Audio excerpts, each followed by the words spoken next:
नमस्ते, मेरा नाम अनिल शारदा है और आप दी जर्नलिस्ट अड्डा देख रहे हैं। ये अरवल ज़िला है और कुर्था विधानसभा है। यहाँ से उम्मीदवार हैं प्लूरल्स पार्टी के, यानी कि पुष्पम प्रिया चौधरी के पार्टी के अब्दुल्ला जी। अब्दुल्ला जी यंग हैं और कई तरह के बिजनेस मोटिवेटर भी हैं और बहुत सारी चीज़ों के साथ जुड़े हुए हैं। शिक्षा के क्षेत्र में भी इनका बहुत बेहतर काम है। आज इनसे जानकारी लेंगे कि इनका व्यू क्या है अपने विधानसभा में चुनाव लड़ने का, और चुनाव लड़कर अगर विधायक बन जाते हैं तो उसे बदलने का। क्योंकि नए नेता जिस तरीके से आ रहे हैं और पुष्पम प्रिया चौधरी जिस तरीके से कह रही हैं कि उनके कैंडिडेट जो हैं वो पूरा बिहार बदल देंगे, ओपन बिहार का जो चर्चा सर्वप्रथम वो लगातार करते आ रही हैं अपने ट्विटर्स पे, देखते हैं कि कितना ओपन हो सकता है इनके नज़रिए से। बहुत बहुत स्वागत है अब्दुल्ला जी हमारे साथ। बहुत बहुत धन्यवाद, बहुत बहुत धन्यवाद। पहला सवाल मेरा ये रहेगा कि आप सर्वप्रथम ये बताएं कि आप हैं कौन, क्या करते हैं और क्यों प्लूरल्स ने आपको चुना है। सबसे पहले मैं ये बताना चाहूँगा, मैं एक लाइफ स्किल्स ट्रेनर हूँ। स्पेशली मैं स्टूडेंट्स को ट्रेन करता हूँ, स्टूडेंट्स को उनके बिहेवियर स्किल्स पे। जैसे कि कोई अगर मेमोरी किसी की स्ट्रांग नहीं है, कोई अगर सेल्फ मोटिवेटेड नहीं है, कोई एग्ज़ाम को लेके बहुत नेगेटिव रहता है, तो उन सबको वो पॉजिटिव थॉट्स लाना, पेरेंट्स का रिस्पेक्ट करना सिखाना। और साथ में मैं एक रिक्रूटमेंट कंसल्टेंट भी हूँ। बहुत सारे कंपनीज़ को हायरिंग करने में उनकी मदद करता हूँ। ठीक है, प्लूरल्स के साथ जुड़ने का ख्याल कब आया और क्यों? देखिए, प्लूरल्स का मुझे लगता है अप्रैल के आसपास जब लॉकडाउन शुरू हुआ था, तो एडवर्टीज़मेंट जो आया था पुष्पम प्रिया चौधरी जी का, वो तो मैंने उसी वक्त देखा था। लेकिन उसके बाद जब धीरे धीरे इनकी सोच और क्या एग्जैक्टली किस डायरेक्शन में जाना चाहते हैं वो समझ में आने लगा। और जैसा कि प्लूरल्स का मतलब ही होता है जहाँ पे हम लोग एक दूसरे के बीच में डिफ्रेंशिएट नहीं करते हैं, एक जो हम बोलते हैं एक प्लूरलिस्टिक सोसाइटी बनाना चाहते हैं। एक ऐसी सोसाइटी जहाँ ना जात की बात हो, ना धर्म की बात हो, ना छोटे की बात हो, ना बड़े की बात हो, सबको समान रखने की बात हो। तो उस आइडियोलॉजी से मैं काफ़ी प्रभावित हुआ और जिस तरह से ये आइडियोलॉजी आगे बढ़ती गई, मेरे अंदर कहीं ना कहीं ये आ रहा था कि मुझे इसके साथ जुड़ना चाहिए। और एट लास्ट मैंने अप्लाई किया, एप्लीकेशन में उनका जो प्रोसेस था, स्टेटमेंट ऑफ पर्पस देना था, वो सब किया। फिर इंटरव्यूज़ हुए और जो सिलेक्शन प्रोसेस था उसके थ्रू मैं गया और आज मैं कैंडिडेट के रूप में हूँ। एज अ कैंडिडेट जब आपका इंटरव्यू हो रहा था, उस सवाल पे मैं बाद में आऊँगा, पहले तो मैं आपसे ये जानना चाहूँगा कि आप स्किल डेवलपमेंट का काम करते हैं बच्चों का, यानी कि अगर स्किल डेवलपमेंट होगा तो सोसाइटी का डेवलपमेंट होगा। क्या लगता है कि अगर आप चुनाव जीत के आएंगे तो आप अपनी सोसाइटी में क्या बदलाव करेंगे? देखिए, सबसे ज़्यादा बदलाव तो हमारे सोसाइटी में है कि कहीं ना कहीं हमारे सोसाइटी को ये चीज़ समझना होगा कि हम एज ए रिस्पॉन्सिबल सिटीज़न हमें क्या करना चाहिए, राइट। तो एक उसके लिए तो बहुत टाइम लगता है क्योंकि बिहेवियर चेंज इतना आसानी से नहीं होता, बट फिर भी as a life skills trainer मैं काफ़ी मदद कर सकता हूँ। और साथ साथ सोसाइटी में बदलाव ये आएगा कि हमारा जो सोशल फैब्रिक है, जहाँ पे बहुत ज़्यादा डिफरेंस है, जो हम बोलते हैं कि एक बहुत बड़ा खाई है, राइट, उस डिफरेंस को कम करने की कोशिश करेंगे। जो गरीब और अमीर के बीच का बहुत बड़ा डिफरेंस है, और मैं बहुत स्ट्रांगली इस चीज़ में बिलीव करता हूँ कि इस डिफरेंस को अगर कम करना है तो आपको शिक्षित करना पड़ेगा लोगों को। अगर आप किसी गरीब के फैमिली में उनके 2 बच्चों को शिक्षित कर दीजिए और वो बच्चा कामयाब हो जाए और जॉब करने लगे और उसको 40-50 हज़ार की सैलरी मिलने लगे, तो उस घर की महीने की आमदनी 1 लाख हो जाती है।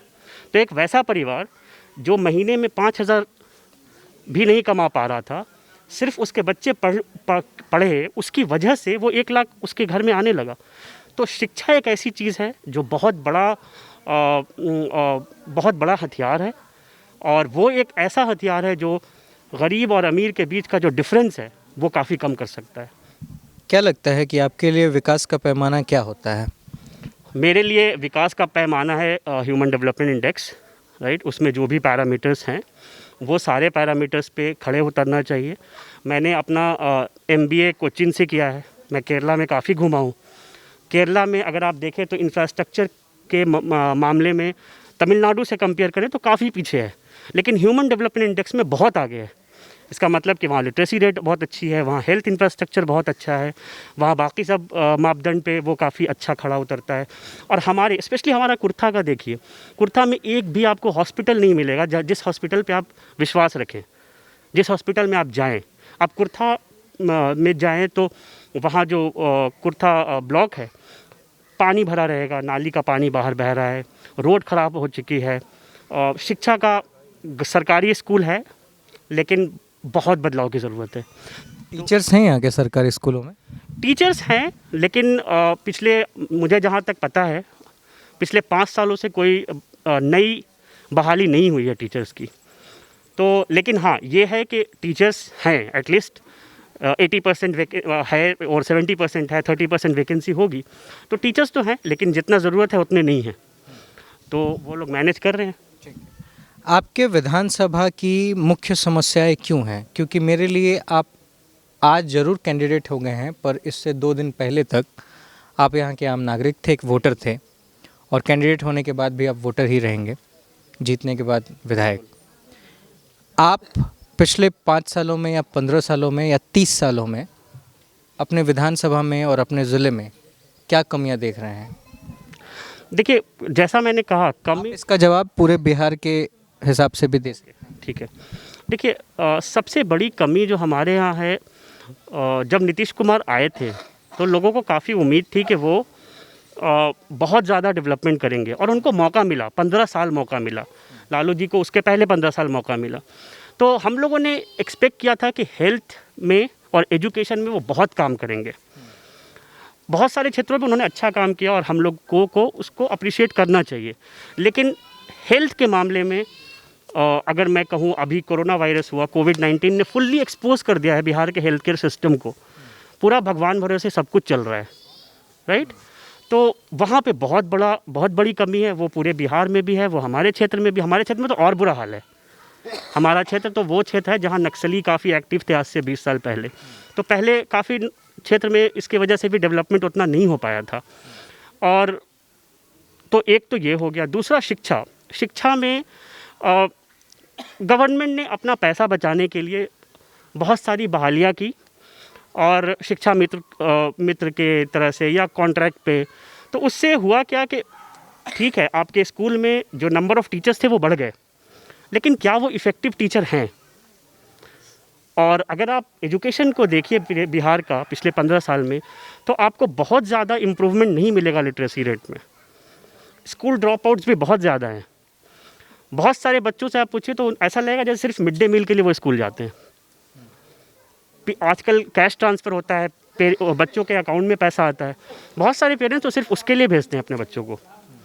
तो कुछ कोशिशें हुई हैं शिक्षा के क्षेत्र में, लेकिन वो कोशिश इतनी इफ़ेक्टिव नहीं थी कि हमारे लिटरेसी रेट में बहुत अच्छा चेंज आए, या हम उन बच्चों को आगे चल के ऐसा बनाएं कि वो एम्प्लॉयबल हो पाए, उनको नौकरियां दी जा सके। सिर्फ पढ़ा देना ही काफ़ी नहीं है। नए कैंडिडेट्स हैं और बिहार में इस बार लेट्स ओपन बिहार का जो नारा दिया जा रहा है प्लूरल्स की ओर से, पुष्पम प्रिया चौधरी की ओर से, कितना हकीकत होगा, कितना चेंजेस लेके आएगा, ये आने वाला चुनाव बताएगा। और 10 तारीख को इलेक्शन में सारी चीज़ें साफ भी हो जाएंगी कि कौन किस सीट पे कहाँ जीतता है और सरकार कौन बना रहा है। फिलहाल इस वीडियो में इतना ही। मेरा नाम अनिल शारदा है। आप दी जर्नलिस्ट अड्डा देख रहे थे। बहुत बहुत शुक्रिया।